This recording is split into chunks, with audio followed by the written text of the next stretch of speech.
आप में से कई सारे व्यूअर्स को डाउट रहता है कि यदि हम किसी म्यूचुअल फंड में एसआईपी स्टार्ट करते हैं लेकिन किसी कारणवश हमें इस एसआईपी को कंटिन्यू हम नहीं कर पाते और बीच में ही हमको बंद करना पड़ता है, लेकिन जो हमने अपना पैसा इन्वेस्टमेंट कर दिया है उस इन्वेस्टेड अमाउंट को हम म्यूचुअल फंड से नहीं निकालते हैं।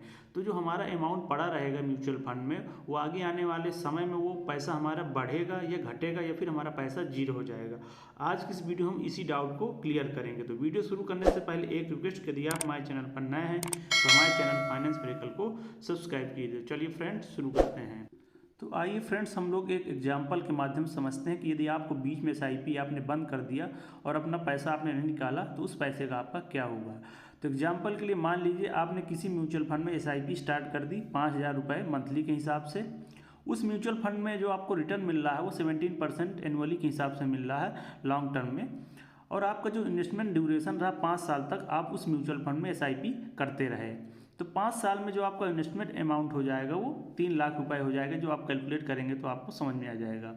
इसके बाद जो आपको 5 ईयर में जो आपकी फ़ंड की वैल्यू हो जाएगी, क्योंकि आपको इस म्यूचुअल फंड में 17% के हिसाब से एनुअली जो रिटर्न मिल रहा है उसके अकॉर्डिंग अगर आप कैलकुलेट करेंगे तो 5 साल में आपको जो टोटल रिटर्न हो जाएगा वो 4,74,000 रुपये के करीब हो जाएगा। अब मान लीजिए आपने 5 साल तक इस एसआईपी को कंटिन्यू रखा, लेकिन 5 साल बाद आप किसी कारणवश आप इस एसआईपी को कंटिन्यू नहीं कर पाते, आप इस एसआईपी को बंद कर देते हैं। लेकिन आपका जितना भी पैसा आपने इकट्ठा किया था, आपकी फ़ंड वैल्यू जो हो गई थी 4,74,000 रुपये, उस पैसा को आपने इस म्यूचुअल फंड से निकाला नहीं, उसको पड़े रहने दिया। तो अब आप आइए समझते हैं कि ये जो पैसा हमारा म्यूचुअल फंड में पड़ा रहेगा उस पैसे का हमारा क्या होगा। ये पैसा बढ़ेगा या घटेगा या फिर जीरो हो जाएगा। तो आइए इसको समझते हैं। जो आपका ये पैसा 4,74,000 रुपये जो आपको 5 साल में आपने जो इन्वेस्टमेंट किया था, जो हो गया था, इसको आपने नहीं निकाला, तो अब ये पैसा आपका लमसम इन्वेस्टमेंट के रूप में काम करने लगेगा। लमसम इन्वेस्टमेंट एक ऐसा इन्वेस्टमेंट होता है जिसमें आप एक बार में पैसा इन्वेस्टमेंट करके किसी म्यूचुअल फंड में छोड़ देते हैं और समय के साथ वो रिटर्न आपको देता रहेगा।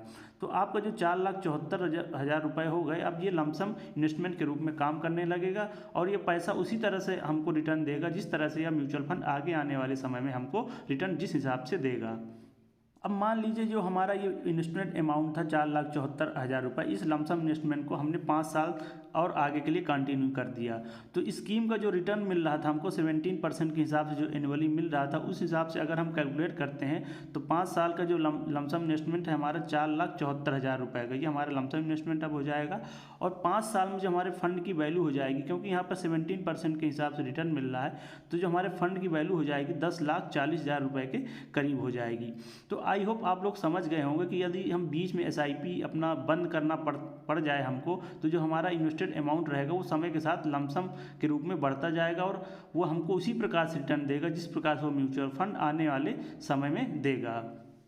लेकिन अगर एक बात और आप समझिए, लेकिन यदि आप एसआईपी आप नहीं बंद करते, 5 साल बंद ना करते, इसको 10 साल तक आप कंटिन्यू रखते एसआईपी के थ्रू इस इन्वेस्टमेंट को, तो आपकी जो फंड की वैल्यू होती है वो 10 साल में लगभग 15,80,000 के करीब हो जाती। तो यहाँ पर आप देख रहे हैं कि अगर आप एसआईपी कंटिन्यू रखते तो आपको ज़्यादा रिटर्न मिल सकता था, लेकिन आपने एसआईपी को कंटिन्यू नहीं रखा तो आपका लमसम इन्वेस्टमेंट के रूप में हो गया, तो तब भी आपको वो रिटर्न वो पैसा दे रहा है। तो इसलिए कहते हैं कि अगर आप किसी भी म्यूचुअल फंड में एसआईपी स्टार्ट करते हैं तो उसको लॉन्ग टर्म में आप कंटिन्यू रखें, क्योंकि कोई भी म्यूचुअल फंड जो स्कीम होती है वो लॉन्ग टर्म में एक अच्छा रिटर्न देती है, क्योंकि वहाँ पर हमारे पैसे की कंपाउंडिंग होती चली जाती है और लॉन्ग टाइम में हमारा पैसा एक बहुत बड़ा अमाउंट बन के तैयार हो जाता है। तो आई होप आप लोग समझ गए होंगे इस वीडियो का क्या मोटिव था, आप लोग का डाउट भी क्लियर हो गया होगा।